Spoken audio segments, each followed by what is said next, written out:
नमस्कार दोस्तों। आज की यह कहानी एक ऐसे शख्स की है जिसे 9/11 हमले के बाद अमेरिकी खुफिया एजेंसी CIA किसी भी हाल में पकड़ना चाहती थी। ऐसा इंसान जो कभी एक सिविल इंजीनियर हुआ करता था और जो CIA से बचने के लिए पाकिस्तान की एक ऐसी खुफिया हाईली सिक्योर्ड हवेली में छिपा हुआ था जहां परिंदा भी पर नहीं मार सकता था। दोस्तों, यह कहानी है ओसामा बिन लादेन की।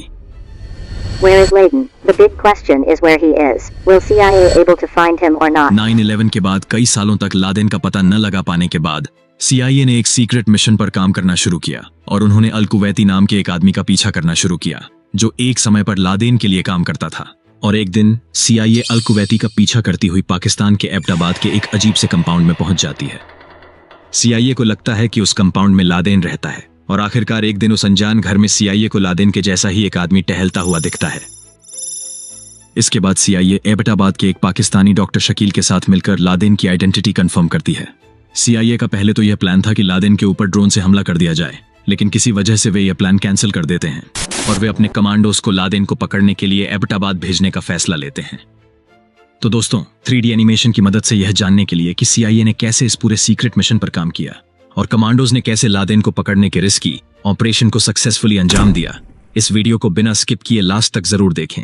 और हाँ, आगे बढ़ने से पहले चैनल को सब्सक्राइब जरूर कर लें।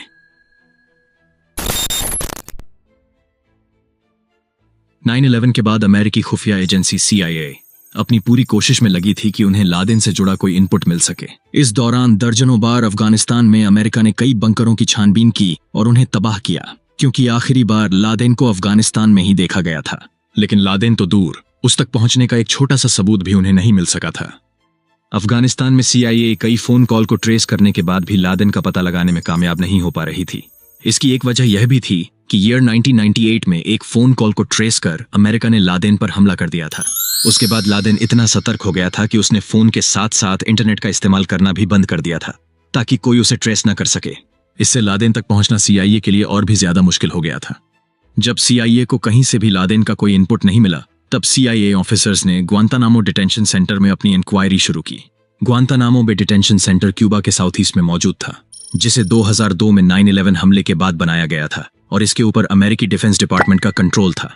इसी डिटेंशन सेंटर में CIA के ऑफिसर्स वहां बंद उन कैदियों से इनपुट निकलवाने की कोशिश में लग जाते हैं जो कभी न कभी अलकायदा के लिए काम कर चुके थे, क्योंकि यही कैदी CIA के लिए आखिरी उम्मीद की किरण थे। यहीं CIA की मेहनत रंग लाती है जब साल 2002 में उनको लादेन से जुड़ा एक इनपुट मिलता है। जब डिटेंशन सेंटर में अलकायदा का एक मेंबर मोहम्मद अल कहतानी CIA को अलकायदा के एक दूसरे मेंबर अबू अहमद अल कुवैती के बारे में बताता है, जो कभी अलकायदा के इनर सर्कल में काम करता था। लेकिन अल कहतानी सीधे तौर पर लादेन से जुड़ी कोई भी इंफॉर्मेशन CIA को नहीं देता। इसलिए CIA उस शख्स अल कुवैती के बारे में और इंफॉर्मेशन निकलवाने में लग जाती है कि वाकई में ऐसा कोई शख्स अलकायदा में था या नहीं। डिटेंशन सेंटर में CIA की पूछताछ सालों साल चलती रहती है और 2004 में एक इंक्वायरी के दौरान हसन गुल नाम के एक दूसरे कैदी ने CIA को बताया कि ओसामा बिन लादेन अल कुवैती नाम के एक कुरियर पर भरोसा करता था। हसन गुल ने बताया कि अल कुवैती लादेन का काफी करीबी और भरोसेमंद आदमी था, और क्योंकि ओसामा ना ही किसी फोन का इस्तेमाल करता था ना ही इंटरनेट का, तो उसके सारे मैसेज लाने ले जाने का काम अल कुवैती ही करता था। हसन गुल ने CIA को यह भी बताया कि अल कुवैती को काफी समय से देखा नहीं गया है।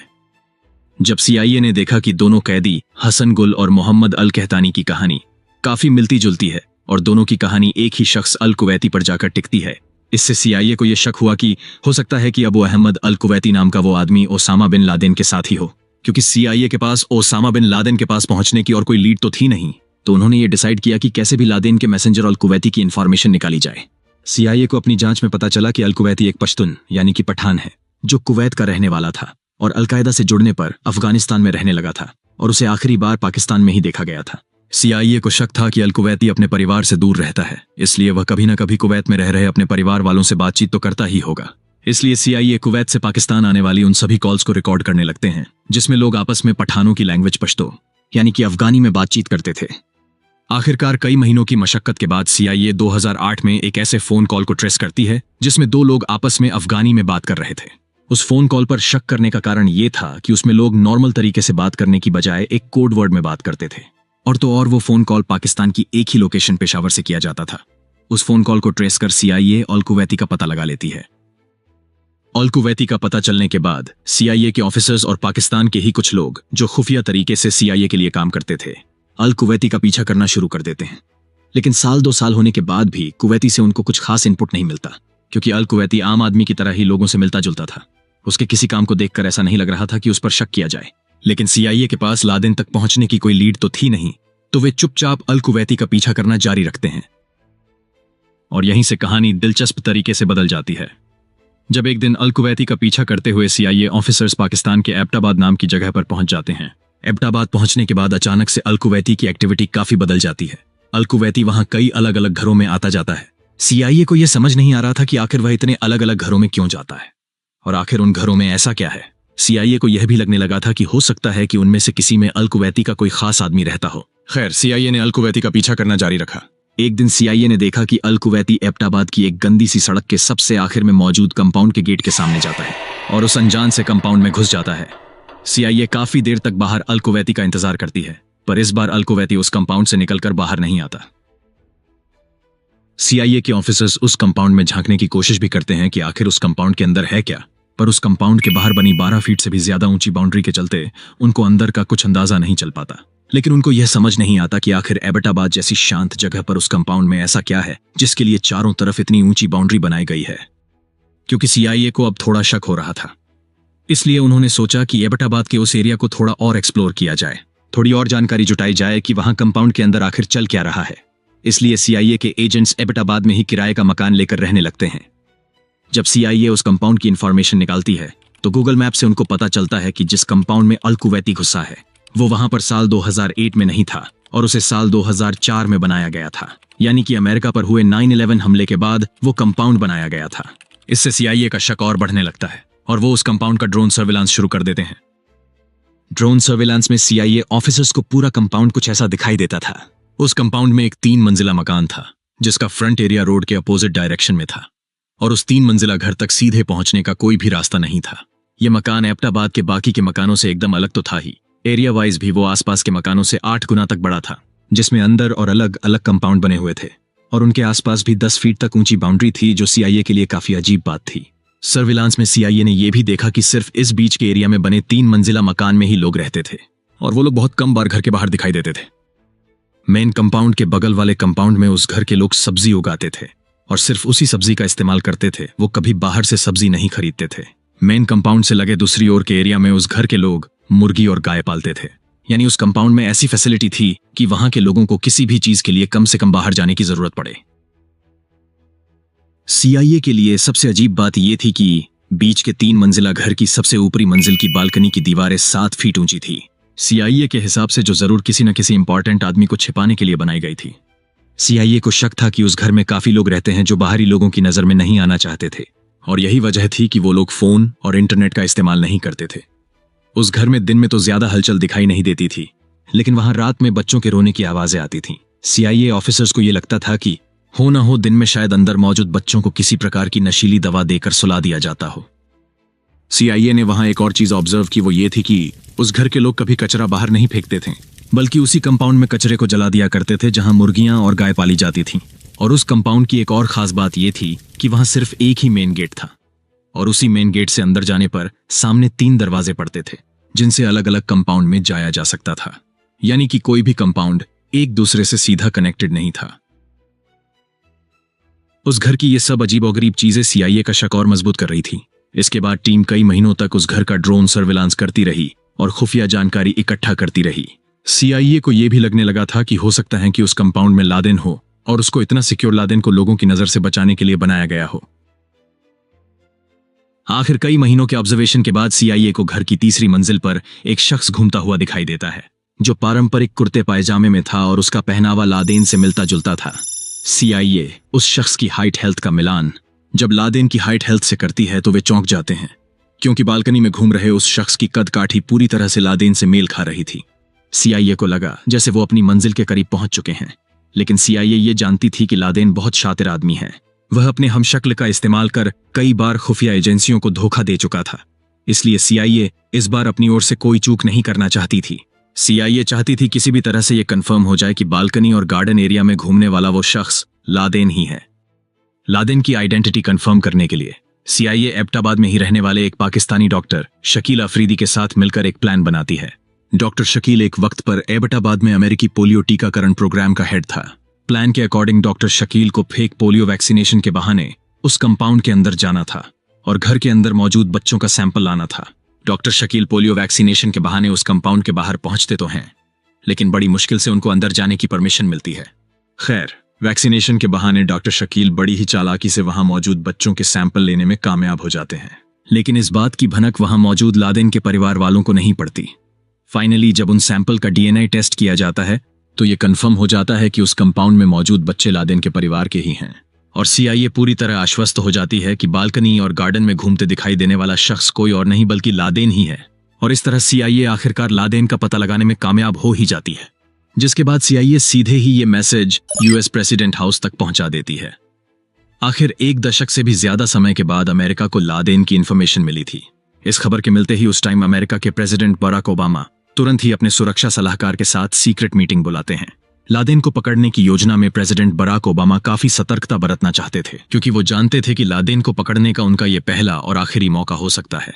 इसलिए वे चाहते थे कि इस काम को जितना जल्द हो सके उतनी जल्द अंजाम दिया जाए। इसके बाद सीआईए फौरन अपने काम में लग जाती है और लादेन को पकड़ने के लिए 3 अलग अलग प्लान बनाती है। सीआईए का प्लान ए लादेन को ड्रोन हमले में मारना था, उस वक्त जब वह अपने गार्डन में बाहर टहलने के लिए निकले। लेकिन इस प्लान में दिक्कत यह थी कि इसमें थोड़ी सी भी चूक होने पर लादेन वहां से भागने में कामयाब हो सकता था, जो सीआईए की पूरी 10 साल की मेहनत को चौपट कर सकती थी। इसलिए सीआईए इस प्लान को कैंसिल कर देती है। सीआईए का प्लान भी यह था कि लेडेन के पूरे घर को डिस्ट्रॉय कर दिया जाए, पर इसमें दिक्कत यह थी कि इसके लिए काफी ज्यादा क्वांटिटी में एक्सप्लोजिव मटेरियल की जरूरत पड़ती, और दूसरा ये कि इससे लादेन असल में मारा गया या नहीं ये भी कंफर्म नहीं हो पाता। ये भी हो सकता था कि वो इस हमले में बच जाए और किसी बंकर या सीक्रेट रास्ते से उस कंपाउंड से भाग जाए, क्योंकि घर के अंदर का एग्जैक्ट स्ट्रक्चर और प्लान किसी को भी मालूम नहीं था। सीआईए का प्लान सी यह था कि स्पेशल कमांडो की एक टीम एबटाबाद जाए। यदि लादेन सरेंडर करे तो उसे जिंदा पकड़ ले, और यदि वह भागने की कोशिश करे तो उसे वहीं न्यूट्रलाइज कर दे, क्योंकि लादेन का डीएनए टेस्ट करके यह कंफर्म करना बहुत जरूरी था कि अमेरिका ने आखिर अपने दुश्मन नंबर 1 को असल में मारा है या नहीं। और आखिरकार काफी सोच विचार के बाद प्रेसिडेंट प्लान सी को ही एग्जीक्यूट करने का फैसला लेते हैं। 19 मई 2011 को president Barack Obama special commandos की एक टीम को ऑथोराइज करते हैं ताकि उस प्लान को एग्जीक्यूट किया जा सके।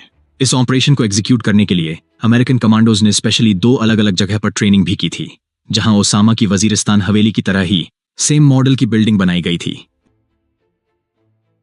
फाइनली 2 मई 2011 को वो दिन आ जाता है जब 24 कमांडो 2 अलग अलग हेलीकॉप्टर में अपने इस ऑपरेशन को अंजाम देने के लिए अफगानिस्तान के बगराम बेस पर तैयार हो जाते हैं। उनके साथ इस अभियान में कायरो नाम का एक कुत्ता भी शामिल था, जो इस ऑपरेशन के दौरान कमांडोज को चौकन्ना करने के लिए ले जाया गया था।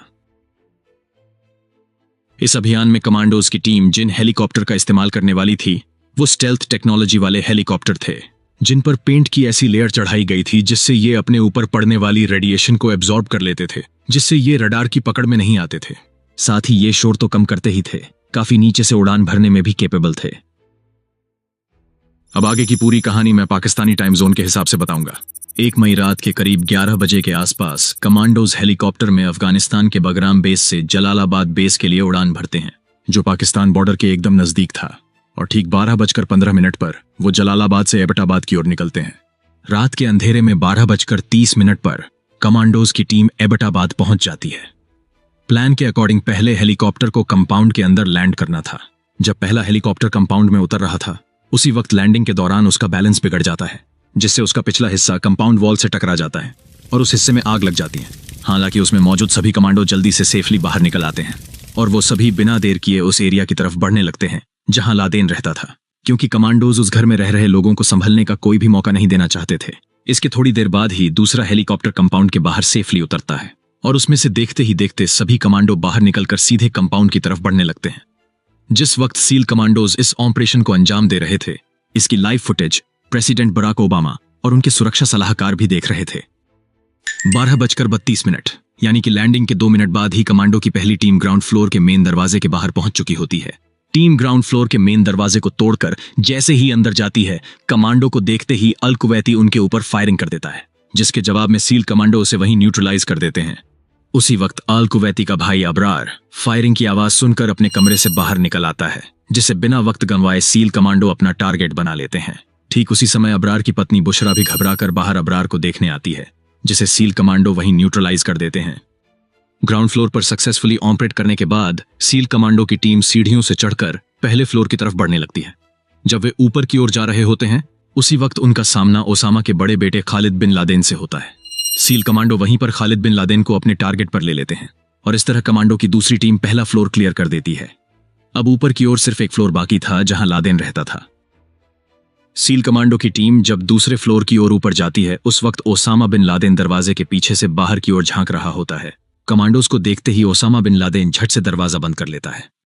अब तक 12:40 हो चुके थे और कमांडोज अपने टारगेट लादेन से बस अब थोड़ी ही दूर थे। वे लादेन को भागने का कोई मौका नहीं देना चाहते थे, इसलिए कमांडोज लादेन के कमरे में सीधा दरवाजा तोड़कर अंदर घुस जाते हैं, जहां लादेन ठीक उनके सामने होता है। सील कमांडो को अंदर आता देखते ही लादेन घबरा जाता है और वह अपनी एक पत्नी अब्दुल अहमद के पीछे छिपकर उसे एक ह्यूमन शील्ड की तरह इस्तेमाल करता है, जिस कारण पहले तो सील कमांडो उसकी पत्नी के पैर में गोली मार देते हैं और जैसे ही वह गिरती है कमांडोज लादेन को अपने टारगेट पर लेकर उसे न्यूट्रलाइज कर देते हैं। लेकिन अभी भी कमांडोज का काम पूरा नहीं हुआ था। इसके बाद वो लोग लादेन के घर की छानबीन शुरू कर देते हैं ताकि लादेन और उससे जुड़ी इंपॉर्टेंट इंफॉर्मेशन उनके हाथ लग सके। कमांडोज लादेन के computer, hard drive, computer disk, CD, दर्जनों डीवीडी, फ्लैश ड्राइव, किताबें और लादेन की डायरी अपने साथ ले लेते हैं। 12:55 पर कमांडोज लादेन की बॉडी को अपने साथ ले जाने के लिए उसे कपड़े से बने बैग में पैक कर देते हैं। कंपाउंड से निकलने के पहले कमांडोज की एक टीम कंपाउंड में क्रैश हुए हेलीकॉप्टर को बम से एक्सप्लोड कर देते हैं ताकि बाद में पाकिस्तानी आर्मी रिवर्स इंजीनियरिंग करके उसमें इस्तेमाल की गई स्टेल्थ टेक्नोलॉजी का पता न लगा सके। और करीब 1:10 पर जब कमांडोज के लिए कंपाउंड के बाहर एक बैकअप हेलीकॉप्टर आ चुका होता है तब उसमें बैठकर कमांडो सेफली एबटाबाद से जलालाबाद के लिए निकल जाते हैं।